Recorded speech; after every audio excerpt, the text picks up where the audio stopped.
मंजिल यूं ही नहीं मिलती राही को, मंजिल यूं ही नहीं मिलती राही को, जुनून सा दिल में जगाना पड़ता है। मंजिल यूं ही नहीं मिलती राही को, जुनून सा दिल में जगाना पड़ता है। पूछा पंछी से घोंसला कैसे बनता है, पूछा पंछी से घोंसला कैसे बनता है, बोली तिनका तिनका उठाना पड़ता है। तो आप जब निरंतर प्रयास करते रहते हैं तभी सफलता मिलती है। एक दिन सफलता एक दिन की मेहनत से नहीं मिलती है। तो उसी कड़ी में आपको, जैसे हमने बोला कि एक दिन में सफलता नहीं मिलती है, तो हम अब उसी कार्यरत हैं, उसी प्रगति पर। आप याद रखिएगा कि हमने जो पहली क्लास बताई थी उसमें आपके बायोलॉजी की ब्रांचेस बताई थी, कितनी शाखाएं होती हैं जीव विज्ञान की, उसके बारे में डिस्कस भी किया था, डिटेल डिस्कस किया था। आप लोगों ने अगर अभी तक भी उस वीडियो को नहीं देखा है तो जा करके प्लेलिस्ट में उस वीडियो को देख लें और नोट्स बना लें, एक एक क्वेश्चन को लिखते चलें। और आप प्रीवियस ईयर के पेपर वगैरह जो सॉल्व करते रहेंगे तो देखेंगे क्वेश्चंस वहीं से आते हैं, इस बात की गारंटी है एकदम। तो आपके अगला जो टॉपिक आएगा दूसरे लेक्चर में तो वो कोशिका है। हम एक एक करके इंपॉर्टेंट लेक्चर लेकर के पहले चलेंगे, उसके बाद धीरे धीरे कम इंपॉर्टेंट वाले चलेंगे। तो पहले जो ज्यादा इंपॉर्टेंट है वो तो कोशिका बहुत ज्यादा इंपॉर्टेंट टॉपिक है, याद रखिएगा इसको, 1 नंबर आप गारंटेड मान के चलेंगे। तो कोशिका की खोज सबसे पहले किसने की थी, तो वो भी बातें होंगी। कोशिका के अध्ययन को क्या कहा था वो भी बातें होंगी। ये जो जो क्वेश्चन आते हैं उनके बारे में डिटेल डिस्कस होगा, इससे आप निश्चिंत रहें। ठीक, तो आपको एक एक बात देखिए ध्यान से। कोशिका जो आपकी पता है कि कार्यात्मक और संरचनात्मक इकाई होती है, किसी का भी शरीर होता है कोशिका से मिलकर बनता है। उसी प्रकार से जैसे कोई महल हो या घर हो जो कि एक एक ईंट से मिलकर बनता है, उसी प्रकार से कोशिका भी, कोशिका जुड़ जुड़ कर आगे चल करके आपका पूरा पूरा शरीर बनाती है। तो कोशिका जब जुड़ती है तो उसे टिश्यू बनता है जिसको आप ऊतक बोलते हैं। कोशिका से ऊतक बनता है, ऊतक मिलते हैं तो ऑर्गन बनता है, ऑर्गन से ऑर्गन सिस्टम बनता है, ऑर्गन सिस्टम से आपकी बॉडी बनती है। फिर से क्या बोला हमने, सेल से बनता है टिश्यू, टिश्यू से बनता है ऑर्गन, ऑर्गन से बनता है ऑर्गन सिस्टम और ऑर्गन सिस्टम से आपकी बनती है बॉडी। तो आपने देखा कोशिका से कैसे पूरा शरीर बन गया, ये इसीलिए इंपॉर्टेंट है। ठीक, तो अब जो जो क्वेश्चन आते हैं वैसे हम पूछते हैं। स्टडी ऑफ सेल या फिर कोशिका का अध्ययन क्या कहलाता है, तो कोशिका का अध्ययन कहलाता है साइटोलॉजी। क्या कहलाता है प्यारे बच्चों, साइटोलॉजी या फिर कोशिका विज्ञान। कोशिका विज्ञान साइटोलॉजी को बोलते हैं। इसकी कोशिका की खोज किसने की थी, तो कोशिका की खोज रॉबर्ट हुक ने। किसने किया था, रॉबर्ट हुक, रॉबर्ट हुक ने, और ईयर इनका था 1665। रॉबर्ट हुक साहब ने जब बोतल के कार्क से सेल को निकाला और उसको उन्होंने बोला कि ये कोशिका है, और बोला गया कि कोशिका, लेकिन इन्होंने जो कोशिका खोजा था वो डेड थी। कैसे थी, अजीवित थी, निर्जीव थी। तो इनकी जो कोशिका खोजी गई वो निर्जीव कोशिका थी। तो पूछा जाए निर्जीव कोशिका की खोज किसने की, तब भी आप रॉबर्ट हुक बताएंगे। लेकिन क्वेश्चन ये आता फिर से सजीव कोशिका की खोज किसने की, तो सजीव कोशिका की खोज की थी एंटोनी वॉन लीवेनहॉफ ने। चाहे वो सजीव कोशिका पूछ ले और चाहे वो बैक्टीरिया पूछ ले, बैक्टीरिया मतलब जीवाणु, तो जीवाणु की खोज पूछ ले या फिर पूछ ले कि सबसे पहले जीवित कोशिका की खोज किसने की, तो आप बताएंगे एंटोनी वॉन लीवेनहॉफ, एवी लीवेनहॉफ। नाम याद रखिएगा। अच्छा, अगला क्वेश्चन है जो इंपॉर्टेंट क्वेश्चन है, क्योंकि आपको जनक तो पता होता है लेकिन ये नहीं पता होता कि भारतीय जनक कौन है। तो डिस्कवरी क्या है, रॉबर्ट हुक साहब ने किया है, वो जो ऑल वर्ल्ड है। लेकिन अगर आपको भारत के बोला जाए कि कोशिका विज्ञान के जनक कौन है, तो नाम इनका इंपॉर्टेंट याद रखिएगा, ए.के. शर्मा, ए.के. शर्मा। अच्छा, कल हमने आपको रॉबर्ट हुक की पुस्तक भी बताई थी, तो एक बार आप लोग कमेंट सेक्शन में बताइए कि रॉबर्ट हुक साहब की पुस्तक क्या है, बताइएगा जरूर कमेंट सेक्शन में। तो कोशिका विज्ञान के भारतीय पिता कौन है, तो आप बोलेंगे ए.के. शर्मा। ए.के. शर्मा जी को कोशिका विज्ञान के भारतीय जनक बोलते हैं। अच्छा, अगला क्वेश्चन क्या है कि सबसे बड़ी कोशिका क्या होती है। ये सब क्वेश्चन बहुत बार पूछे गए हैं, बहुत ज्यादा बार पूछे गए, इसीलिए हम इनको बार बार डिस्कस करेंगे। तो सबसे बड़ी कोशिका क्या होती है, ऑल सबके बारे में सबसे बड़ी कोशिका कौन सी है, तो आप बताएंगे ऑस्ट्रिच एग। ऑस्ट्रिच एग, चाहे आप ऑस्ट्रिच एग बोलिए चाहे शुतुरमुर्ग का अंडा। शुतुरमुर्ग का अंडा सबसे बड़ी एक कोशिकीय कोशिका है। सबसे बड़ी कोशिका कौन सी है, ऑस्ट्रिच एग है। सबसे छोटी कोशिका की बात की जाएगी, इतने में कोई दिक्कत है, कोई दिक्कत नहीं होनी चाहिए। ऑस्ट्रिच एग सबसे बड़ी कोशिका है। सबसे छोटी कोशिका की बात की जाएगी तो याद रखिएगा, इसका नाम बहुत इंपॉर्टेंट है, माइकोप्लाज्मा। चाहे आप हिंदी में बोलिए चाहे अंग्रेजी में बोलिए, नाम इसका सेम रहता है, माइकोप्लाज्मा। क्या नाम है, माइकोप्लाज्मा। और माइकोप्लाज्मा एक प्रकार का बैक्टीरिया है। क्या है, एक प्रकार का बैक्टीरिया है माइकोप्लाज्मा, और ये सबसे छोटी कोशिका है, सबसे छोटी कोशिका। माइकोप्लाज्मा, या फिर कहीं अगर आपको लिखा मिल गया PPLO, PPLO, pleuropneumonia like organism, pleuropneumonia like organism, ये भी सबसे छोटी कोशिका है। ध्यान से पढ़िएगा, एक एक चीज के नोट्स बनाते रहिएगा, नोट्स बनाते रहिएगा, बार बार ये बात हम बोल रहे हैं। तो सबसे छोटी कोशिका कौन सी है? माइकोप्लाज्मा, जिसको आप बैक्टीरिया एक टाइप का पीपीएलओ। सबसे बड़ी कोशिका मानव शरीर की, ये बढ़िया क्वेश्चन आया, सबसे बड़ी कोशिका वो भी मानव शरीर की, क्योंकि आपको ये तो पता है सबसे बड़ी कोशिका, सबसे बड़ी कोशिका आप ऑस्ट्रिच बता देंगे, लेकिन सबसे बड़ी कोशिका अगर मानव शरीर की बात की जाएगी तो आपको ध्यान से इसका जवाब देना है। बताइए भैया, तो सबसे बड़ी कोशिका मानव शरीर की कौन सी हो जाएगी? आपके शरीर में सबसे बड़ी कोशिका कौन सी है? बताइए, मानव शरीर की सबसे बड़ी कोशिका और सबसे छोटी कोशिका का नाम बताइए। नहीं बता पाएंगे?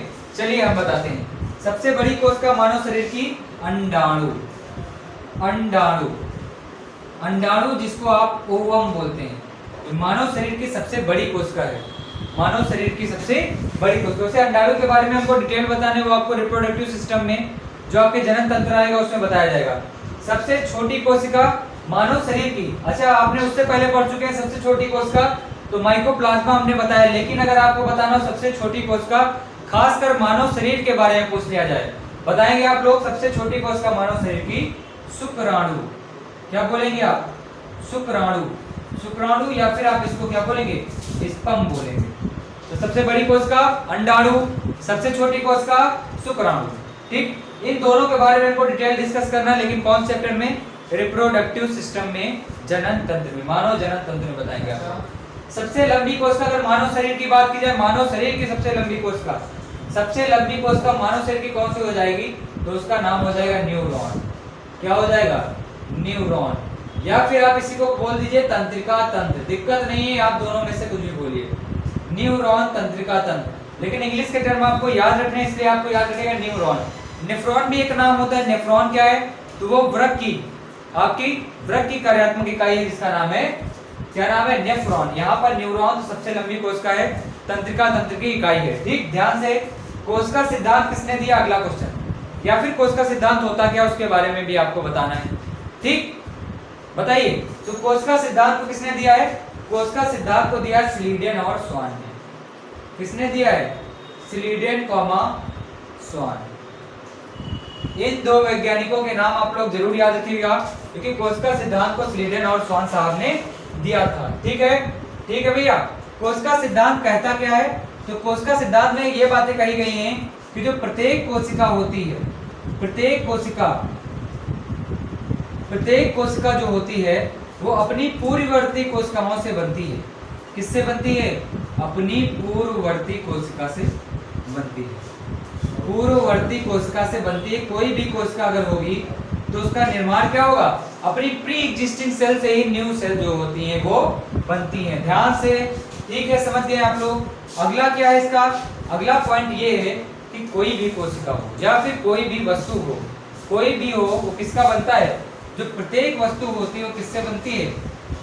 प्रत्येक चीज, जो प्रत्येक वस्तु होती है वो किससे बनती है? कोशिका से ही बनती है। मतलब कि प्रत्येक वस्तु का निर्माण कोशिका से होता है, प्रत्येक वस्तु कोशिका से बनती है।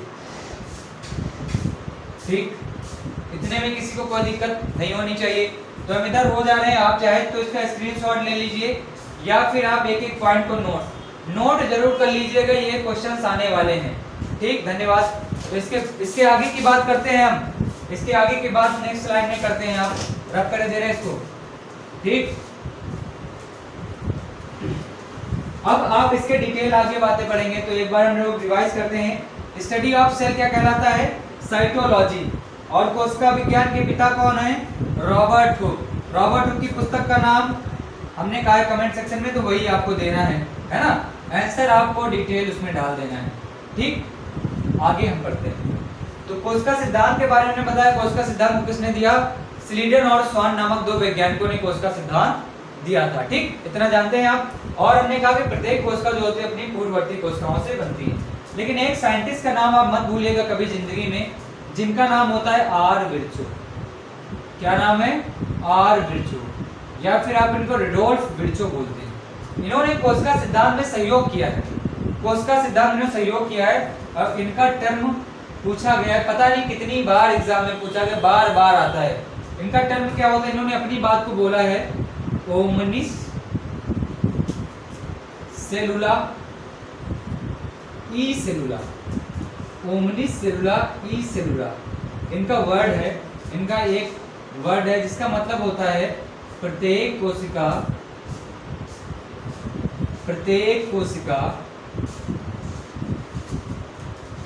अपनी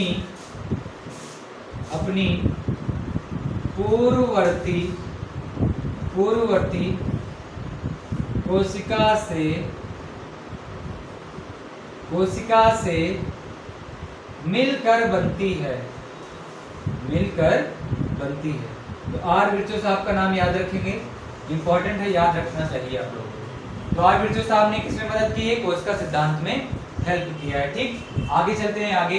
तो अब आपको पढ़ना है कोशिकाओं के प्रकार।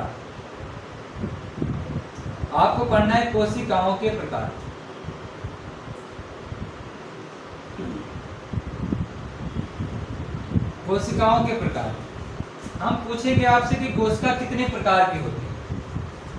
तो कोशिकाओं के प्रकार ये खासकर आपके केंद्रक की उपस्थिति और अनुपस्थिति के आधार पर बांटा गया है। वैसे तो कोशिकाएं बहुत प्रकार की बोल सकते हैं आप, एक कोशिकीय भी होती है, बहुकोशिकीय भी होती है, वो आपको पढ़ना नहीं है। आपको पता है कि एक कोशिकीय बहुकोशिकीय क्या होती है ना। एक आपको क्या, अब कोशिकाओं के प्रकार जो पढ़ने हैं आपको, तो बताना है। एक होती है प्रोकैरियोटिक कोशिकाएं। कौन सी कोशिकाएं, प्रोकैरियोटिक कोशिकाएं। एक होता है प्रोकैरियोटिक कोशिका और दूसरा क्या होता है, थोड़ा मार्कर चेंज कर देते हैं, दूसरा होता है यूकैरियोटिक कोशिका।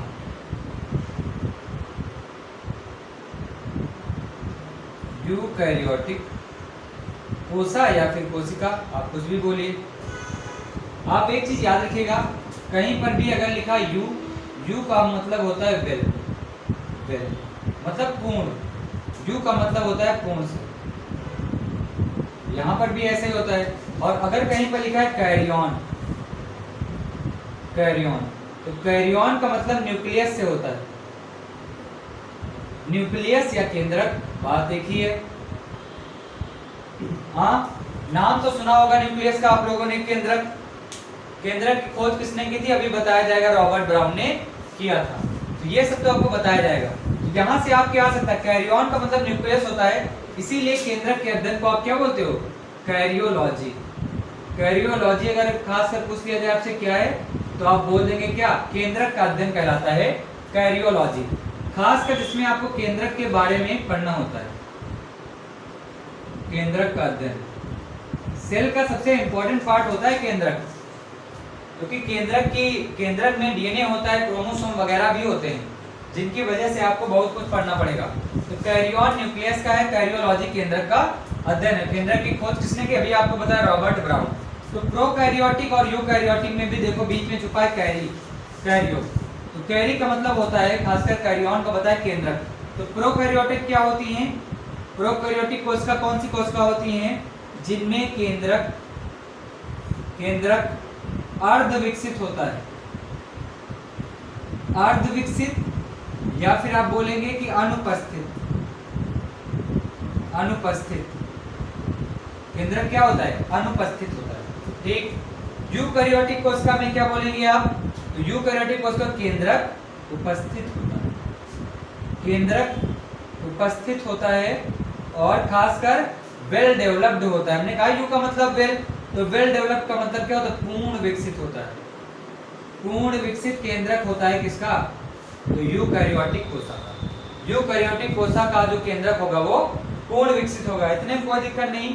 एक चीज और याद रखिएगा इसमें, कि जो प्रोकैरियोटिक कोशिकाएं होती हैं उनमें खासकर वेल डेवलप्ड ऑर्गन नहीं पाए जाते हैं। कहने का मतलब आपके ऑर्गेनेल्स नहीं पाए जाते, कोशिकांग अनुपस्थित होते हैं, कुछ कोशिकांग अनुपस्थित होते हैं। जैसे कि आपको बोला जाएगा माइटोकॉन्ड्रिया नहीं होती है ना, राइबोसोम नहीं होगा, राइबोसोम भी नहीं होगा, गोल्जी बॉडी भी नहीं होगा।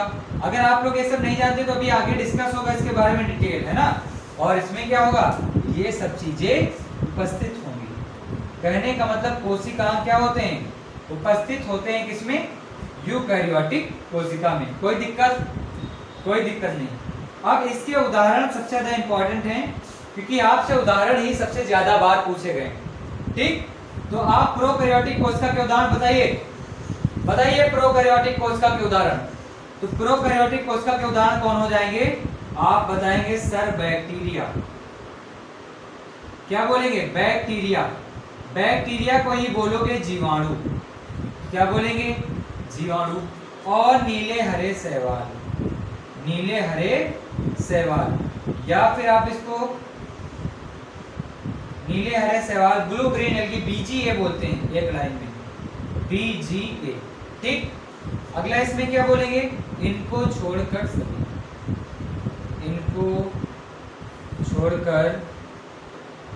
सभी। ठीक, बाकी सब क्या हो जाएंगे, यूकैरियोटिक। ठीक, जिनमें ये सब पाया जाएगा वो सब क्या हो जाएंगे, यूकैरियोटिक कोशिका हो जाएंगे। ठीक, तो इतना आप लोगों ने लिख लिया। लिखते रहिए भैया एक चीज के नोट्स, क्योंकि बाद में जब पेपर होके आएगा तो इसी से मिलवाना भी है ना, क्योंकि हम गारंटी ले रहे हैं इसी पूरे क्वेश्चन पेपर आ जाएगा, गारंटी एकदम। ठीक, रब करे दे रहे हैं, आप लोग स्क्रीनशॉट लेना चाहें ले लें। ठीक, आगे चलिए, आगे पढ़ा जाता है, आगे बढ़ते हैं भैया।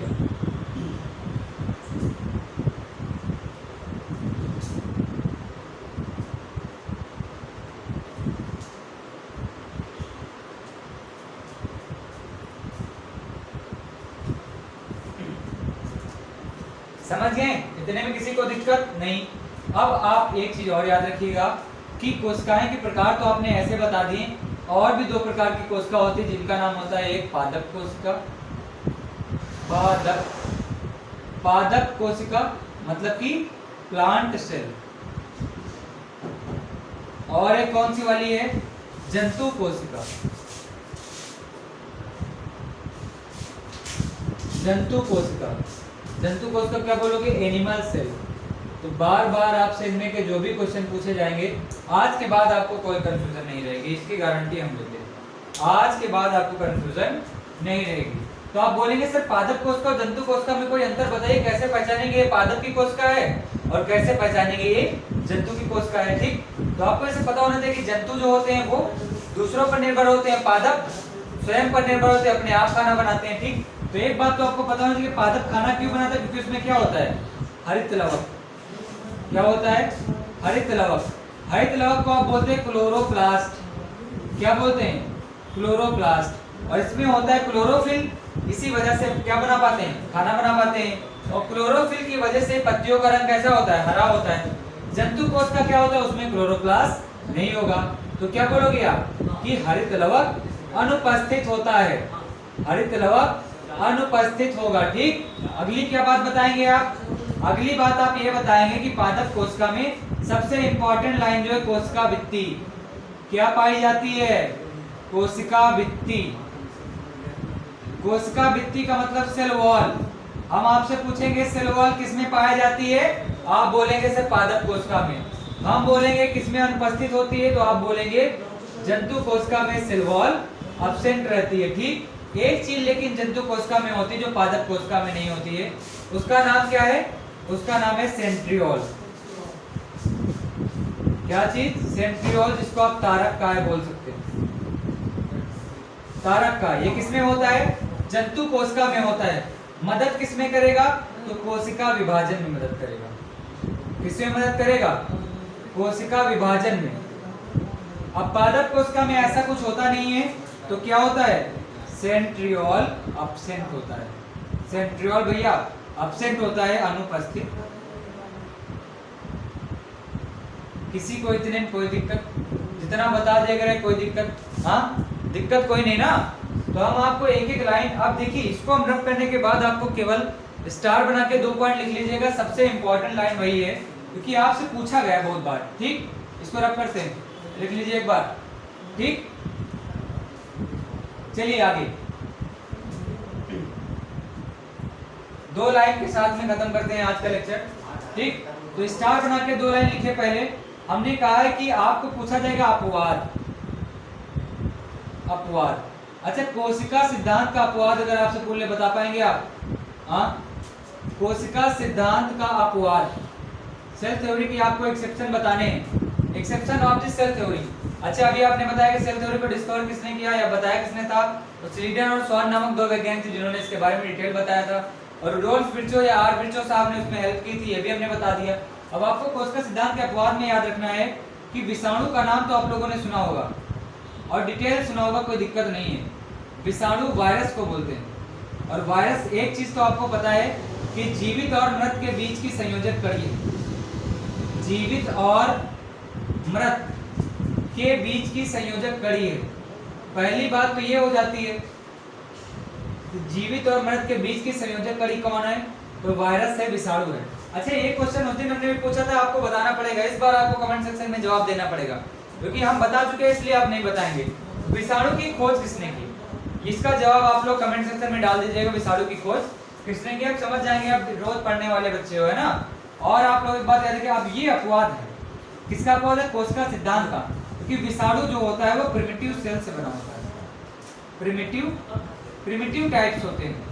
कहने का मतलब किसी प्रकार की कोशिका से नहीं बनते हैं, जबकि स्लीडन स्वान साहब ने क्या बताया है कि हर कोई भी चीज हो किसी न किसी कोशिका से बनती है, लेकिन वो इसका नहीं बनता है। ठीक, समझ गए बात? हाँ, कोई दिक्कत नहीं है ना। तो अब इसके बाद की बातें जो होंगी वो आपके नेक्स्ट वाले सिलेबस में होंगी, नेक्स्ट वाले लेक्चर में होंगी। और यहाँ तक के लिए आप नोट्स बना करके प्रीवियस ईयर का जो भी पेपर है लगा के आइएगा। जितना हमने पढ़ा दिया इस बात की गारंटी लेते कि यहाँ से क्वेश्चन बाहर से नहीं आने पाएगा। ठीक है, इसके बाद की बातें बाद में होंगे। धन्यवाद।